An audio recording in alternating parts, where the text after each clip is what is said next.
الحمد لله رب العالمين والصلاة والسلام على سيدنا ونبينا وحبيبنا ومولانا محمدنا وعلى آله وأصحابه أجمعين وعلى كل من تبعهم بإحسان إلى يوم الدين.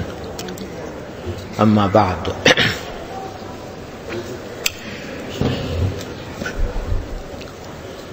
اللہ تبارک و تعالیٰ کا فضل و کرم اور اس کا احسان ہے کہ ہم لوگ جو یہاں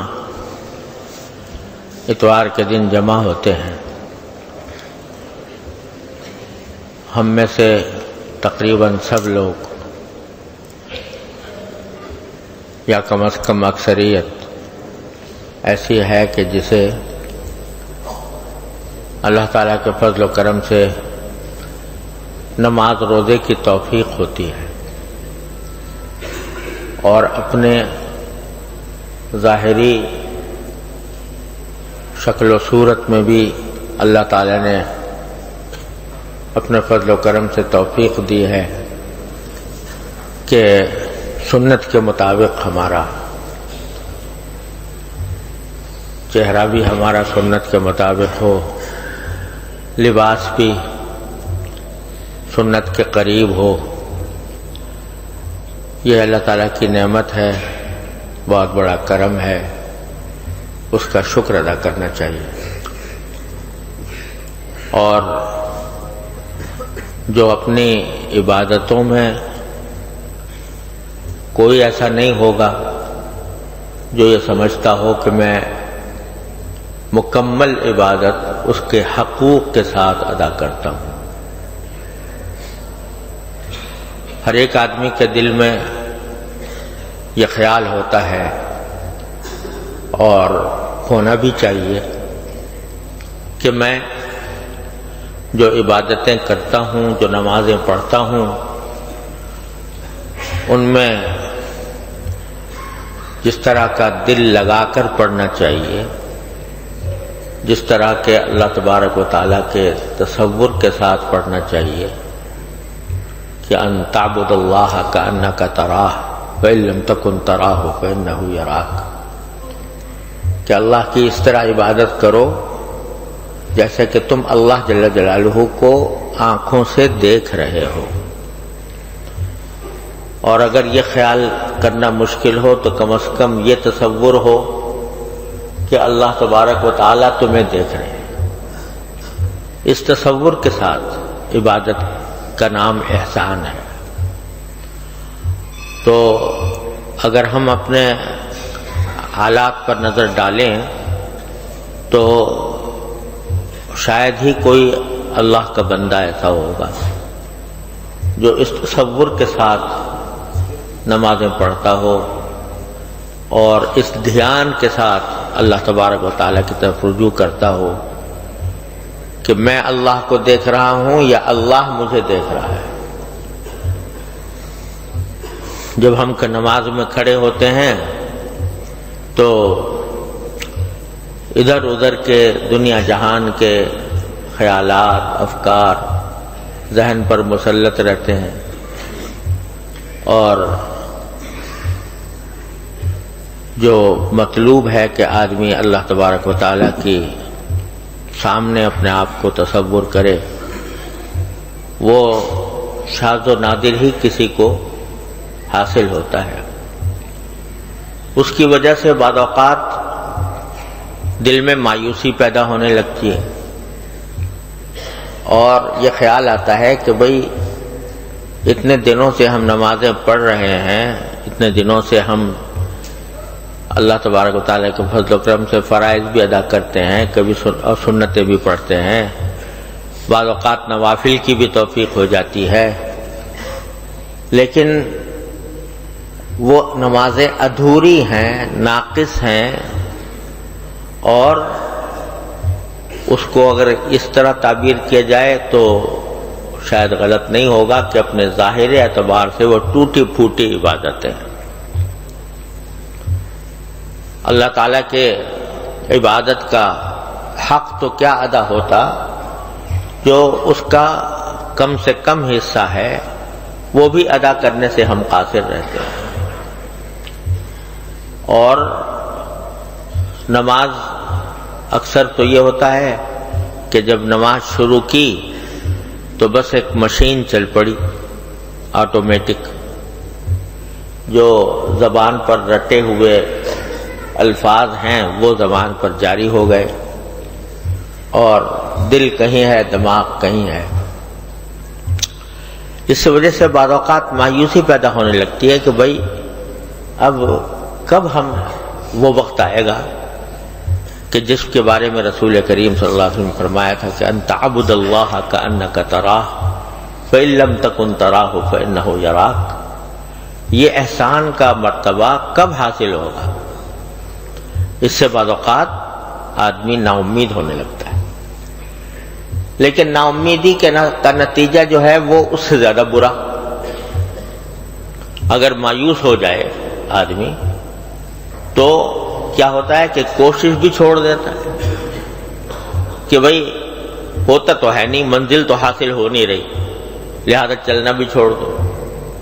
اب جو کوشش تھوڑی بہت کی کرتا تھا وہ بھی غائب ہو گئی، بس ایک رسمی طور پر آ کے کھڑا ہو گیا اور رسمی طور پر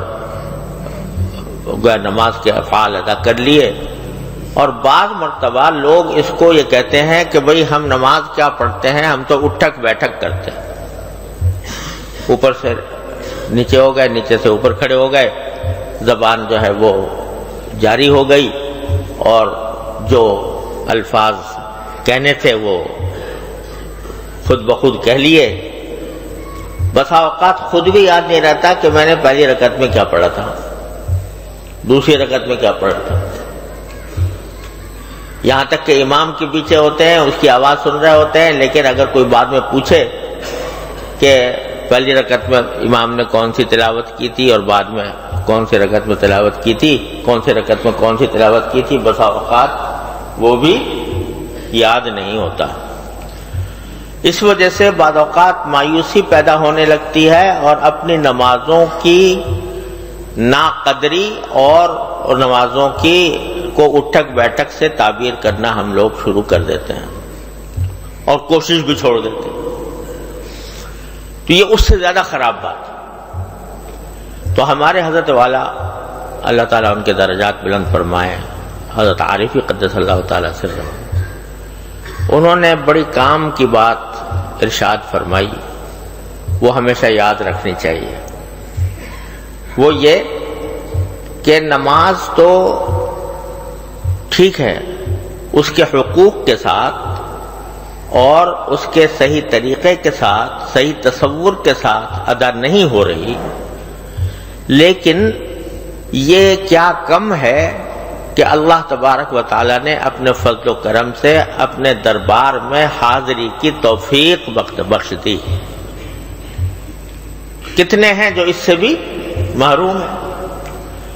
تو جتنی توفیق ہو رہی ہے وہ توفیق بھی خود سے نہیں ہو رہی، اللہ جل جلالہ کے فضل و کرم سے ہو رہی. لولا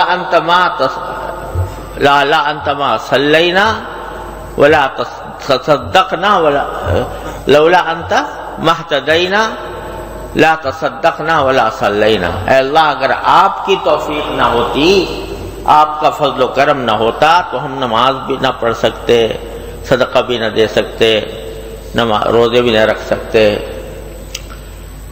ہم ہدایت بھی نہ پا سکتے. جو کچھ ہو رہا ہے وہ اللہ جل جلالہ کی توفیق سے ہو رہا ہے.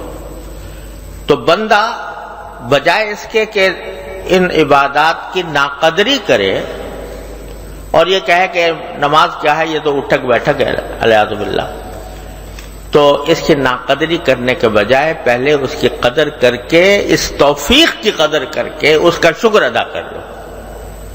یا اللہ، آپ نے جو کچھ توفیق عطا فرمائی میں اس پر آپ کا شکر ادا کرتا ہوں، اور بے شک میری طرف سے کوتاہیاں بہت ہوئیں، جس طرح کی نماز پڑھنی چاہیے تھی ویسی نہیں پڑھی، جو خشوع اختیار کرنا چاہیے تھا ویسا خشوع اختیار نہیں کیا. تو اللہ اپنی رحمت سے مجھے معاف فرما دیجئے، استغفار کرتا ہوں۔ دو کام کر لو ہر عبادت کے ساتھ، ایک اس عبادت کی توفیق پر اللہ کا شکر اور اپنی تقصیر پر، اپنی کوتاہی پر استغفار۔ اگر یہ کام کرتے رہو گے تو انشاءاللہ رفتہ رفتہ راستہ طے ہوتا جائے گا، اور ایک وقت آ جائے گا، ضرور آ جائے گا انشاءاللہ، کہ تم احسان کے مرتبے تک پہنچ جاؤ۔ ہوتا کیا ہے کہ غفلت کے ساتھ پڑھی، غفلت کے ساتھ اٹھ کے چلے گئے۔ ارے بھائی، نماز کے بعد ذرا سا ایک اس نماز کے اوپر نگاہ بازگشت ڈال لو، یعنی اس کا ذرا تصور کرو کہ میں نے یہ 4 رکعتیں پڑھی تو کس طرح پڑھی، اور اس کے اوپر نگاہ بازگشت ڈالتے ہوئے پہلے اللہ جل جلالہ کا شکر ادا کر لو، اور شکر ادا کر لو کہ یا اللہ، آپ نے جس طرح بھی توفیق دی، آنے کی توفیق دے دی، اپنی بارگاہ میں حاضری کی توفیق دے دی، اے اللہ میں اس پر شکر ادا کرتا ہوں، اور اے اللہ میں آنے کے بعد آپ کے دربار کا جو حق تھا وہ تو کہاں ادا ہوتا، جو کم سے کم مطالبہ ہونا چاہیے تھا وہ بھی مجھ سے پورا نہ ہو سکا۔ دیکھو، خشوع کا اعلیٰ مقام تو وہ ہے جو حدیث میں فرمایا گیا کہ ان تعبد اللہ کأنک تراہ، اللہ تبارک و تعالیٰ کی عبادت اس طرح کرو جیسے کہ اللہ کو دیکھ رہے ہو، اور اگر نہیں دیکھ رہے تو کم از کم وہ یہ خیال کر لو کہ وہ تمہیں دیکھ رہا ہے۔ اعلیٰ مقام تو یہ ہے کہ پوری نماز میں اول سے لے کر آخر تک بندہ اللہ تبارک و تعالیٰ کی طرف متوجہ رہے اور یہ سمجھے کہ میں اللہ کو دیکھ رہا ہوں یا اللہ مجھے دیکھ رہا ہے۔ لیکن ادنا درجہ کیا ہے؟ ادنا درجہ یہ ہے کہ کم از کم جو الفاظ تم زبان سے نکال رہے ہو، دھیان ان الفاظ کی طرف۔ جب الحمدللہ کہا، الحمدللہ رب العالمین کہا، تو دھیان ان الفاظ کی طرف ہو۔ میں نے یعنی پتا ہو کہ میں الحمدللہ رب العالمین کہہ رہا ہوں، الرحمن الرحیم کہہ رہا ہوں۔ اور اس میں حدیث میں آتا ہے کہ نبی کریم صلی اللہ علیہ وسلم نے فرمایا کہ جب بندہ الحمدللہ رب العالمین کہتا ہے تو اللہ تبارک و تعالی جواب دیتے ہیں، حمیدنی عبدی، میرے بندے نے میری تعریف کی۔ جب الرحمن الرحیم کہتا ہے تو اللہ تعالیٰ جواب دیتے ہیں کہ اثنا علی عبدی، میرے بندے نے میری ثنا کی۔ جب مالک یوم الدین کہتا ہے تو کیا فرماتے ہیں؟ مجدنی عبدی، میرے بندے نے میری بزرگی بیان کی۔ اور جب کہتا ہے ایاک نعبد و ایاک نستعین، تو باری تعالیٰ فرماتے ہیں کہ یہ جو وہ کہہ رہا ہے بندہ، یہ میرے اور بندے کے درمیان ہے یہ معاملہ، وہ میری عبادت کرتا ہے، میں اس کی مدد کرتا ہوں۔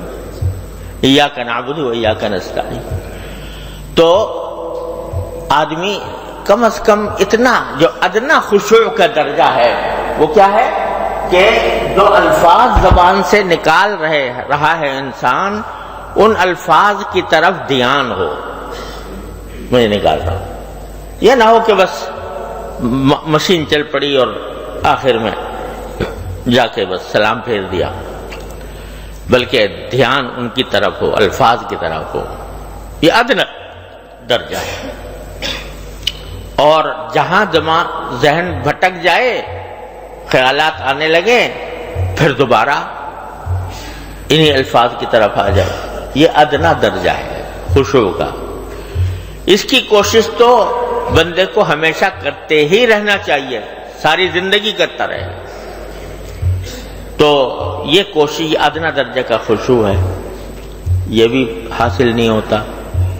تو اللہ آپ نے تو کرم فرمایا تھا کہ ہمیں توفیق دی تھی کہ آپ کے دربار میں حاضر ہوئے، لیکن ہم نے اپنی طرف سے جو ہمارے کرنے کا کام تھا وہ ہم سے نہ ہو سکا، تو اللہ ہم اس پر استغفار کرتے ہیں۔ اسی لیے سنت ہے نبی کریم صلی اللہ علیہ وسلم کی کہ نماز ختم ہونے کے بعد فرماتے کہ استغفر اللہ استغفر اللہ استغفر اللہ، 3 بار استغفر اللہ فرماتے تھے۔ ابھی تو نماز پڑھی، نماز کوئی گناہ تو کام نہیں ہے، استغفار تو گناہ کے کام پر کیا جاتا ہے، لیکن رسول کریم صلی اللہ علیہ وسلم نماز کے بعد استغفر اللہ فرماتے تھے۔ کیوں؟ کہ اللہ توفیق تو آپ نے عطا فرمائی، لیکن میں آپ کی عبادت کا حق ادا کر نہیں سکا، میرا دل و دماغ ادھر بھٹکتا رہا۔ تو کیا ہوگا کہ میرے مالک کا کرم ایسا ہے کہ بندہ جب استغفار کرتا ہے، اس کی طرف رجوع کرتا ہے، اپنی عاجزی کا اعتراف کرتا ہے، اپنی بندگی کا اعتراف کرتا ہے، کہتا ہے کہ مجھ سے غلطیاں ہوئیں، مجھ سے کوتاہیاں ہوئیں، میں کسی طرح بھی حق ادا نہ کر سکا، ادنا حق بھی ادا نہ کر سکا، تو میرے مالک کا کرم ایسا ہے کہ جو کوتاہیاں ہوئی ہیں ایک طرف تو اس کو معاف فرما دیتا ہے، اس کو معاف فرما دیتا ہے۔ میرا بندہ ہے، کمزور ہے، اور اس کے اندر وہ صلاحیت نہیں ہے جو ہونی چاہیے، تو اس واسطے یہ مجھ سے رجوع کر کے اپنی ناتوانی، اپنی کمزوری کا اعتراف کر رہا ہے، اپنی تقصیر کا اعتراف کرتا ہے، تو میں اس کو معاف کر دیتا ہوں۔ معاف کرنے کے کیا معنی ہوئے؟ کہ جو کوتاہیاں ہوئی تھیں نماز کے اندر، وہ سب ان کے اوپر خط تنسیخ پھیر دیا اللہ تبارک و تعالیٰ نے۔ چل تیری نماز بھی قبول کر لی، جیسی کیسی تو نے پڑھی قبول کر لی۔ جب تو نے ہم سے رجوع کر کے کہہ دیا کہ یا اللہ مجھ سے نماز صحیح طریقے سے پڑھی نہیں گئی، تو چل ہم نے قبول کر لی، استغفر اللہ استغفر اللہ استغفر اللہ کہ۔ تو عرض کرنے کا منشا یہ ہے کہ اس مایوسی کو دور کرنے کا راستہ کیا ہے، اور اس سمت میں آگے بڑھنے کا راستہ کیا ہے۔ ایک طرف تو حمد کرے بندہ، شکر ادا کرے، دوسری طرف استغفار کرے۔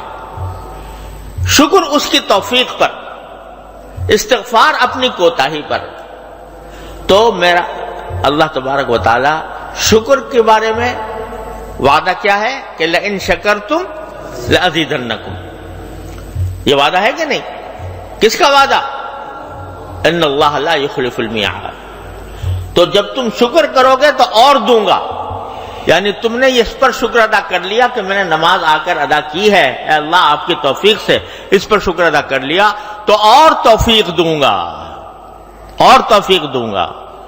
اور یہی وجہ ہے کہ جب بندہ نماز مثلا پڑھنا شروع کیا، پہلے تو نماز سے بھاگتے تھے بچپن میں، جب اللہ تعالیٰ نے پڑھنے کی توفیق دی، پڑھتا رہا، تو کیا ہو گیا؟ اب نماز کے بغیر چین نہیں آتا ہے کسی نمازی کو۔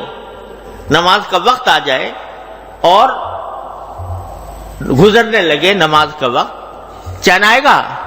کسی نمازی کو چین نہیں آئے گا۔ رسول کریم سرور عالم صلی اللہ علیہ وسلم تشریف لے جا رہے ہیں سفر میں، تو سفر میں تشریف لے جاتے ہوئے راستے میں حضرت بلال رضی اللہ تعالیٰ عنہ سے فرماتے ہیں، جو حضور اقدس صلی اللہ علیہ وسلم کے مؤذن تھے، کیا فرماتے ہیں؟ ارحنا بالصلاۃ یا بلال، اے بلال ہمیں چین عطا کر دے، چین دے دے، راحت دے دے نماز پڑھ کر، یعنی نماز پڑھوا دے تو چین آئے، اس کے بغیر ہم بے چین ہیں، ہمارا کسی کام میں دل نہیں لگ رہا کہ کسی طرح میں نماز پڑھ لوں۔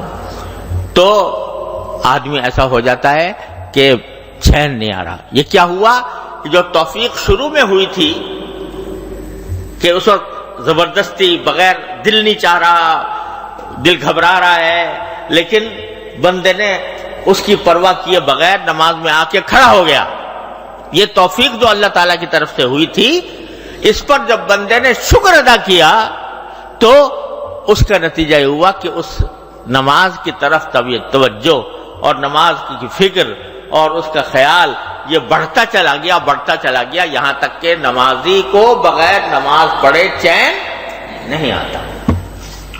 تو یہ شکر کی خاصیت تو یہ ہے کہ اب شکر کیا تم نے اور تمہیں توفیق دیں گے، اب شکر کیا اور توفیق دیں گے۔ اور استغفار کا خاصہ یہ ہے کہ بندہ کتنے بڑے سے بڑے گناہ لے کر پہنچ جائے اس دربار میں، بڑے سے بڑا گناہ لے کر پہنچ جائے، اور صدق دل سے، نیک نیتی سے، عاجزی سے اور اپنی بیچارگی سے باری تعالیٰ سے کہتے استغفر اللہ ربی من کل ذنب واتوب الیہ، اے اللہ میں معافی مانگتا ہوں، جو کوتاہی ہوئی اب میں معافی مانگتا ہوں۔ تو یہ استغفار ایسی چیز ہے کہ میرا مولا اس کے اوپر معافی کا اس نے وعدہ کر رکھا ہے، وہاں شکر پر وعدہ یہ کر رکھا ہے کہ اور دوں گا، یہاں استغفار پر یہ وعدہ کر رکھا ہے کہ تمہاری غلطیاں معاف کر دوں گا۔ ان اللہ یغفر الذنوب جميعا یا عبادی الذین اسرفوا علی انفسهم لا تقنطوا من رحمت اللہ ان اللہ یغفر الذنوب جميعا۔ تو جو اللہ تبارک و تعالی یہ وعدہ کر رہے ہیں کہ میری رحمت سے مایوس نہ ہونا، یا عبادی الذین اسرفوا علی انفسهم، اے میرے وہ بندو جنہوں نے اپنی جان کے اوپر ظلم کیا ہے، لا تقنطوا من رحمت اللہ، اللہ جل جلالہ کی رحمت سے مایوس نہ ہونا، ان اللہ یغفر الذنوب جميعا، اللہ تعالیٰ سارے گناہوں کو معاف کر دے گا تمہارے، یہ وعدہ کر رکھا۔ اتنا آسان کام اللہ تعالیٰ نے بندے کو عطا فرما دیا ہے۔ جب شیطان ڈسے، جب نفس کے فریب میں انسان مبتلا ہو، کوئی بھی غلطی اسے سرزد ہو، فرماتے ہیں دروازہ میں نے کھولا ہوا ہے، آ جاؤ، آ کے استغفار کر لو، کہہ دو یا اللہ مجھ سے غلطی ہو گئی، صدق کے دل سے کہہ دو اور سچے دل سے، عاجزی کے ساتھ، بیچارگی کے ساتھ، عبدیت کے ساتھ کہہ دے بندہ کہ اللہ مجھ سے غلطی ہو گئی معاف فرما دے، یا اللہ مجھ سے غلطی ہو گئی معاف فرما دے، کہتے ہیں سب معاف کر دوں گا۔ معاف کرنے کے کیا معنی؟ کہ وہ ساری کوتاہیاں جو تم نے کی ہیں وہ میں نے معاف کر کے تمہارا پرچہ صاف کر دیا، تمہارا صفحہ صاف کر دیا۔ تو جو بندہ نماز کے بعد، یعنی نماز کے بعد ایسے ہی اٹھ کے نہ چلے جاؤ خدا کے لیے، نماز کے بعد تھوڑا سا بیٹھ کر، ایک تو جو تسبیحات مسنونہ ہیں وہ تو ہونی چاہیے، لیکن اس کے ساتھ تھوڑا سا نگاہ بازگش ڈال لو نماز کے اوپر کہ اللہ میں نے نماز پڑھی، ایک تو میں آپ کا شکر ادا کرتا ہوں، توفیق دے دیا آپ نے، کم از کم ظاہری شکل نماز کی میری کروا دیا آپ نے اپنے فضل و کرم، وہ بھی میری بس سے باہر تھا، آپ نے اپنے فضل و کرم سے کروا دیا۔ دوسرے میں استغفار کرتا ہوں، کہے پر کرتا ہوں جو میں نہ مجھ سے کوتاہیاں ہوئی ہیں اس نماز کے اندر، ان پر استغفار کرتا ہوں۔ یہ کر کے دیکھو ہر نماز کتنا وقت لگے گا، 1 منٹ 2 منٹ، اور ذرا سا اگر تھوڑا سا اور بڑھا لو کہ اپنی ان 4 رکعتوں کا جائزہ لے کے دیکھو، میں نے تکبیر تحریمہ ٹھیک سے ادا کی تھی، میں نے سورہ فاتحہ ٹھیک سے پڑھی تھی، میں نے رکوع صحیح طریقے سے کیا تھا، میں قیام صحیح طریقے سے کیا تھا، میں نے سجدہ صحیح طریقے سے کیا تھا، اور ساتھ میں یہ کہ میرا دھیان کہاں تھا، میرا دل کہاں تھا، دماغ کہاں تھا، اس کا ذرا سا جائزہ لے لو، تو بہت ساری جگہ پر تمہیں نظر آئے گا کہ یار یہ تو نماز تو پڑھی بے شک، لیکن مجھ سے نہ الفاظ کی طرف دھیان ہو سکا، نہ اللہ تعالیٰ کی طرف دھیان ہو سکا۔ تو جب یہ تصور آئے تو شرمندگی تو ہوگی، ندامت ہوگی، اس ندامت کے لیے کہہ دو استغفر اللہ استغفر اللہ استغفر اللہ، اللہ تبارک و تعالیٰ کے سامنے بار۔ تو ایک طرف حمد شکر، ایک طرف استغفار، یہ 2 چیزیں مل کر تمہاری اس نماز کو پہلی نماز سے بہتر بنا دیں گی، اور جتنا زیادہ کرو گے، روزانہ کرو گے، ہر نماز کے بعد کرو گے، تو انشاءاللہ دیکھنا کہ اللہ تبارک و تعالیٰ کی طرف سے رحمت کا معاملہ ہوگا، اور پھر آئندہ تمہارے نماز کے اندر جو خشوع ہے اس کی مقدار بھی انشاءاللہ بڑھتی چلی جائے گی، بڑھتی چلی جائے گی. اور اگر اس کو ساری زندگی کا وظیفہ بنایا تو انشاءاللہ وہ وقت بھی آ جائے گا کہ ان تعبد اللہ کانک تراہ، ان تعبد اللہ کانک تراہ. حضرت ہمارے حضرت شیخ الحدیث صاحب حضرت مولانا محمد زکریا صاحب رحمۃ اللہ علیہ، اللہ تعالیٰ ان کے درجات بلند فرمائے، انہوں نے اپنی آپ بیتی میں لکھا ہے کہ میرے ایک دوست تھے، عالم تھے مگر سیاسی قسم کے تھے، سیاست میں زیادہ دلچسپی تھی. تو وہ ان کی مجھ سے بڑی بے تکلفی تھی. تو حضرت وہ فرماتے ہیں کہ ایک مرتبہ وہ تشریف لائے مظاہر العلوم، تو میں نے مجھ سے کہنے لگے کہ دیکھو بھائی، بے تکلفی تھی تو وہ کہنے لگے حضرت شیخ الحدیث سے کہ دیکھو بھائی، مجھے تمہارے سے کچھ عقیدت تو ہے نہیں، تمہارے سے کوئی عقیدت تو ہے نہیں. تو حضرت نے فرمایا علی ھذا القیاس، علی ھذا القیاس، یعنی مطلب یہ کہ دوسری طرف بھی یہ حال ہے کہ مجھے آپ سے کوئی عقیدت نہیں ہے. تو کہنے لگے مگر ایک سوال تم سے کرتا ہوں، سوال یہ کرتا ہوں کہ یہ تصوف کیا بلا ہے؟ تصوف کیا بلا ہے؟ یعنی ذہن میں ان کے یہ تھا کہ تصوف جو ہے یہ صوفیوں نے گھر رکھی ہے اور یہ قرآن و سنت سے تو کہیں ثابت نہیں ہے، تو یہ تصوف خامخواہ ایک عجیب سلسلہ بنا رکھا ہے لوگوں نے، یہ نقشبندی ہے، یہ چشتی ہے، یہ قادری ہے، یہ سہروردی ہے، وغیرہ وغیرہ. تصوف کیا بلا ہے؟ تو حضرت نے فرمایا ایک جملہ کہتا ہوں، اس پر ساری زندگی غور کرتے رہے. کہا کیا کہ تصوف کا آغاز ہوتا ہے انما الاعمال بالنیات سے، اور انتہا ہوتی ہے ان تعبد اللہ کانک تراہ پر. آغاز کہاں سے؟ انما الاعمال بالنیات، اور انتہا کہے پر ان تعبد اللہ کانک تراہ.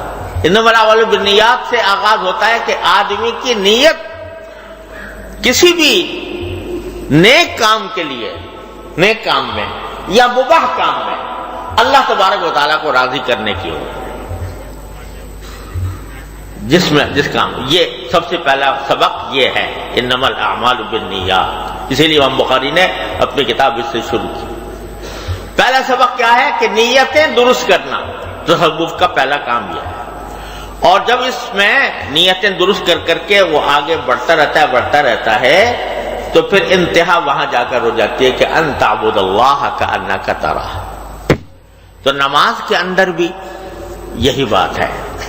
ایک تو نیت اخلاص کے ساتھ اللہ تعالیٰ کو راضی کرنے کی نیت سے آدمی پڑھے، اور کوشش کرے کہ میں خشوع حاصل کرنے والوں میں بن جاؤں. اور اس کے لیے آسان طریقہ یہ ہے کہ الفاظ کے اوپر دھیان کرے. پھر زبان پلٹ گیا پھر آ جائے، پھر پلٹ گیا پھر آ جائے. اور نماز کے بعد اللہ تعالیٰ کا شکر ادا کرے اور اللہ تعالیٰ سے اپنی کوتاہیوں پر استغفار کرے. دیکھو کر کے ہر روز، ہر نماز کے بعد، تو کیا ہوگا؟ انشاءاللہ اللہ تبارک و تعالیٰ اس میں خشوع میں بھی ترقی عطا فرمائیں گے. ترقی عطا فرمائیں گے تو پھر انشاءاللہ کبھی نہ کبھی وہ آخری منزل، کیا آخری منزل؟ تصوف کی جس کو حضرت نے آخری منزل قرار دیا، وہ کیا؟ ان تعبد اللہ کانک تراہ، انشاءاللہ حاصل ہو جائے گی. لیکن جب تک حاصل نہیں ہو تو لگا رہے آدمی، چھوڑے نہیں.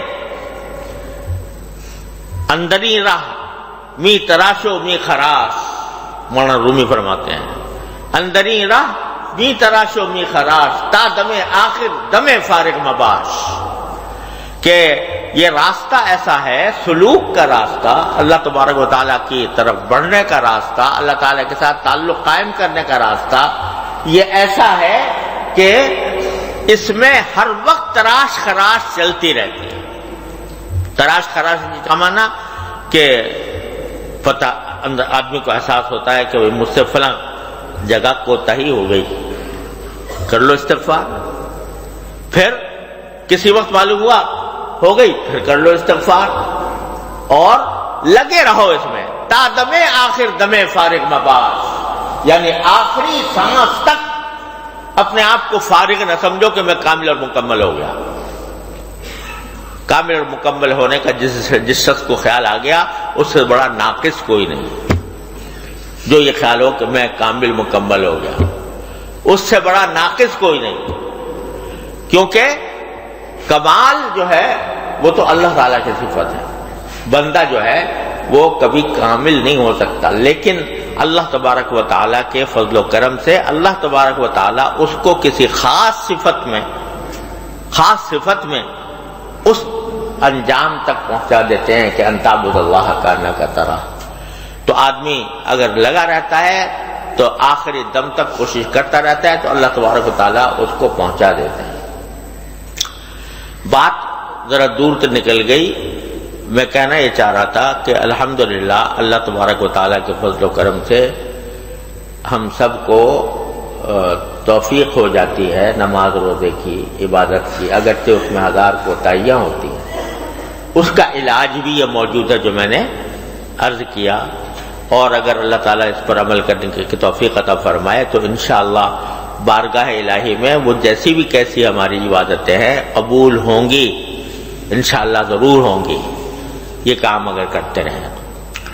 تو میں کہہ یہ رہا تھا کہ ظاہری اعمال و افعال میں تو اللہ تبارک و تعالیٰ کی توفیق سے ہم کچھ نہ کچھ کرتے رہتے ہیں، لیکن بہت سی چیزیں ایسی ہیں کہ جن کی طرف دھیان بھی نہیں جاتا، ان سے ہم غفلت میں ہیں، اور اس کی وجہ سے جو عبادتوں کے فوائد ہیں وہ بھی زائل ہوتے ہیں. ان میں سے ایک میں نے عرض کیا تھا کہ دو چیزیں خاص طور پر پہلے میں ذکر کرنا چاہ رہا تھا. ایک نظر کی حفاظت، ایک زبان کی حفاظت. کیونکہ بڑے بڑے نمازی، بڑے بڑے صف اول کے حاضر باش، وہ بھی ان دو چیزوں میں اکثر و بیشتر پھسل جاتے ہیں. نگاہ کے معاملے میں پھسل جاتے ہیں، زبان کے معاملے میں پھسل جاتے ہیں. تو یہ نمازیں تو پڑھ لی، لیکن اگر نگاہ غلط رہی، نگاہ کی حفاظت نہ کی، غلط جگہوں پر نگاہ کا استعمال کیا، تو نماز کی جو برکات ہیں، اس کا جو نور ہے وہ جاتا رہتا ہے اور ظلمت آتی رہتی ہے. ہر گناہ میں ظلمت ہے، ہر نیکی میں نور ہے. لیکن اگر آدمی نیکیاں بھی کرتا رہے اور گناہ بھی کرتا رہے تو وہ نیکیوں کا جو نور ہونا تھا وہ ظلمت میں تبدیل ہوتا جاتا ہے. اللہ بچائے، وہ تاریکیاں پیدا کرتا ہے. تو نظر کا غلط استعمال، نماز بھی پڑھ رہے ہیں، صف اول میں پڑھ رہے ہیں اور تکبیر اولیٰ کے ساتھ پڑھ رہے ہیں، اور رمضان میں روزے آتے ہیں تو روزے بھی خوب اہتمام سے رکھتے ہیں، اور کچھ تلاوت کی بھی توفیق ہو جاتی ہے، ذکر کی بھی توفیق ہو جاتی ہے، مگر نگاہ غلط جگہ استعمال ہو رہی ہے، اس کی حفاظت نہیں، اس پر کنٹرول نہیں، اس پر قابو نہیں. تو میں اس کی مثال یہ دیا کرتا ہوں، جیسے آج کل ایئر کنڈیشنر ہوتے ہیں نا، اگر کمرے کو ٹھنڈا کرنا ہو تو کیا کرنا ہوتا ہے؟ ایئر کنڈیشنر لگا دیتے ہیں. مگر ایئر کنڈیشنر کا فائدہ اس وقت حاصل ہوگا جبکہ سارے دروازے کھڑکیاں بند کر دو، ہے نا. اگر آپ نے ایئر کنڈیشنر کھول دیا اور دروازے کھڑکیاں بھی کھلے ہوئے ہیں، کیا ہوگا؟ ٹھنڈک حاصل ہوگی؟ نہیں ہوگی. حالانکہ بیچارے ایئر کنڈیشنر تو اپنا کام کر رہا ہے، وہ پھیلا رہا ہے، ٹھنڈک پھیلا رہا ہے، مگر آپ نے دروازے کھول رکھے ہیں، کھڑکیاں کھول رکھے ہیں، ٹھنڈک آتی ہے باہر نکل جاتی ہے۔ اگر ہیٹر لگایا ہوا ہے، یعنی سردیوں کا موسم ہے اور ہیٹر لگا رکھا ہے، کیا مقصد ہے کہ کمرے کو گرم کیا جائے، لیکن ہیٹر تو جلا دیا اور وہ بیچارہ اپنا کام پورا کر رہا ہے، آپ نے دروازے کھڑکیاں سارے کھول رکھے ہیں، ہوا پھک پھک آ رہی ہے اندر سے، تو کیا ہوگا؟ اس سے جو گرمی حاصل ہونی تھی وہ حاصل نہیں ہوگی۔ اس کی کوئی کوتاہی نہیں ہے، نہ ایئر کنڈیشن کی کوتاہی ہے، نہ ہیٹر کی کوتاہی ہے۔ کوتاہی کائے کی ہے؟ دروازے کھڑکیاں کھولنے کی۔ تو اسی طرح جب ہم عبادت کرتے ہیں، نمازیں پڑھتے ہیں، اس سے ایک نور حاصل ہوتا ہے، اس سے اللہ تعالیٰ کا قرب حاصل ہوتا ہے، لیکن جب دروازے کھول دیے آنکھوں کے، یعنی غلط جگہوں پر نگاہوں کا استعمال ہو رہا ہے، دروازے کھول دیے زبان کے کہ غلط استعمال ہو رہی ہے، اور اس کے بعد کیا ہوگا کہ جو نور ادھر سے آ رہا تھا اس نور کو آپ نے آنکھوں سے نکال دیا، زبانوں سے نکال دیا، کان سے نکال دیا، تو جیسے تھے ویسے کے ویسے ہی رہ گئے۔ نماز کا جو نور تھا وہ حاصل نہ ہوا، ظلمت گناہ کی اس پر غالب آ گئی، اعوذ باللہ العظیم۔ لہذا زیادہ فکر چاہیے اس بات کی کہ الحمدللہ جو توفیق ہو گئی ہے عبادت کی اس پر بے شک شکر ہے اور اللہ تعالیٰ کا انعام ہے، لیکن گناہ سے بچائیں اپنے آپ، اور نگاہ کے گناہ سے خاص طور پر، جس میں بہت بڑا فتنہ پھیلا ہوا ہے، آگ لگی ہوئی ہے، تو اس سے اپنے آپ کو بچاؤ، ورنہ یہ نور جو ہے نکلتا چلا جائے گا، اللہ بچائے۔ اگر فرض کرو کوئی بندہ ساری زندگی کبھی کوئی نفل نہ پڑھے، کوئی نفلی عبادت نہ کرے، فرائض ادا کرے، واجبات ادا کرے، سنت ادا کرے، کوئی نفل نہیں، لیکن نگاہ کو بچا لیا، زبان کو بچا لیا، اپنے اعضاء کو بچا لیا، گناہ سے بچا لیا، گناہ کوئی نہیں کیا، سیدھا جنت میں جائے گا انشاءاللہ۔ اور ایک آدمی ہے جو نفلیں بھی خوب پڑھ رہا ہے، تہجد بھی پڑھتا ہے، اشراق بھی پڑھتا ہے، اور چاش بھی پڑھتا ہے، اوابین بھی پڑھتا ہے، تلاوت بھی کرتا ہے، ذکر بھی کرتا ہے، مگر ساتھ ساتھ گناہ بھی کرتا رہتا ہے۔ وہ گناہ خواہ کیسا ہی ہو، زبان کا ہو، آنکھ کا ہو، معاملات کا ہو، معاشرت کا ہو، اخلاق کا ہو، وہ بھی کرتا رہتا ہے، تو اس کا کیا انجام ہوگا کہ پہلے گناہوں کا خمیازہ بھگتنا پڑے گا، پھر جا کر ثواب ملے گا، پھر جا کر ثواب ملے گا ان عبادتوں کا جو انجام دی۔ لہذا جو ہے یہ میں نظر کی بات کر رہا تھا، پھر سوچا تھا کہ زبان کے بارے میں عرض کروں گا، لیکن اب وقت ختم ہو رہا ہے، تو آج کا سبق جو ہے وہ یہ ہے، جو میں اللہ تعالیٰ مجھے بھی توفیق دے، آپ کو بھی توفیق عطا فرمائے۔ آج کا سبق یہ ہے کہ جو عبادت کر رہے ہیں اس کی ناقدری نہ کرو، اس پر اللہ تعالیٰ کی توفیق کا شکر ادا کرو، اور اس میں جو کوتاہیاں ہوئی ہیں ان پر استغفار۔ ہر عبادت کے بعد چند لمحے ایک نگاہ بازگشت ڈالو، جو میں نے عبادت ادا کی وہ کیسی کی، جتنی بات اچھی ہوئی شکر ادا کرو، جتنی بات خراب ہوئی استغفار کرو۔ ایک سبق تو یہ ہے۔ دوسرا سبق یہ ہے کہ جتنی فکر نماز پڑھنے کی ہے اور روزے رکھنے کی ہے، اتنی ہی فکر کرو گناہوں سے بچنے کی، اور خاص طور سے جو دو کھڑکیاں کھلی ہوئی ہیں، ایک آنکھ اور ایک زبان، اس کو قابو میں کرو، اس کو اللہ تعالیٰ کی مرضی کے تابع کرو، اور اللہ تعالیٰ مجھے بھی توفیق عطا فرمائے، آپ کو بھی توفیق عطا فرمائے کہ یہ عزم لے کر اٹھیں کہ انشاءاللہ اب آئندہ کبھی نگاہ غلط جگہ نہیں اٹھے گی، خواہ کتنا بھی دل مچل رہا ہو، اور زبان سے کوئی غلط بات نہیں نکلے گی، نہ جھوٹ نکلے گا، نہ غیبت نکلے گی، نہ بہتان نکلے گا، اور نہ اور کسی قسم کا گناہ اس سے سرزد ہوگا، کسی کی دل آزاری نہیں ہوگی۔ تو یہ ارادہ لے کے نکلو اور اللہ تعالیٰ سے دعا کرو کہ یا اللہ ایسے ماحول میں ہم رہ رہے ہیں جہاں نگاہوں کو پناہ نہیں ملتی، مجلسیں ایسی ہوتی ہیں کہ ان میں غیبتیں ہوتی رہتی ہیں، ہم بھی مبتلا ہو جاتے ہیں، اے اللہ ہماری اس سے حفاظت فرما۔ یہ دعا کرتے رہو تو انشاءاللہ رفتہ رفتہ اللہ تبارک و تعالیٰ اپنے فضل و کرم سے صحیح راستے پر ڈال دیں گے۔ وصلی اللہ تعالیٰ علی خیر خلقہ سیدنا مولانا محمد کما صلیت علی ابراہیم وعلی آل ابراہیم انک حمید مجید۔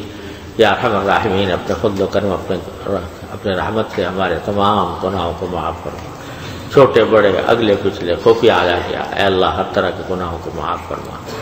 یا اللہ ہمیں اپنے فضل و کرم سے اپنی عبادت کی جو آپ نے توفیق عطا فرمائی ہے، اے اللہ اپنی رحمت سے اس کو صحیح طریقے پر آپ کے رضا کے مطابق انجام دینے کی توفیق عطا فرما۔ اے اللہ ہمیں گناہوں سے ہماری حفاظت فرما، ظاہری اور باطنی گناہوں سے حفاظت فرما، ہر طرح کے شر و فتنے سے حفاظت فرما۔ یا اللہ تمام حاضرین اور حاضرات کو ان کے تمام جائز مقاصد میں کامیابی عطا فرما۔ یا اللہ سب کی پریشانیاں دور فرما، سب کی مشکلات آسان فرما۔ اللہم اغفر لنا وارحمنا وارضنا وارض عنا وادخلنا الجنة ونجنا من النار۔ اللہم انا نسألک من خیر ما سألک من عبدک ونبیک سیدنا محمد صلی اللہ علیہ وسلم، ونعوذ بک من شر ما استعاذک من عبدک ونبیک سیدنا محمد صلی اللہ علیہ وسلم۔ ربنا تقبل منا انك انت السميع العليم وتب علينا انك انت التواب الرحيم، وصلى الله تعالى على خير خلقه سيدنا مولانا محمد وعلى اله واصحابه اجمعين آمين برحمتك يا رب۔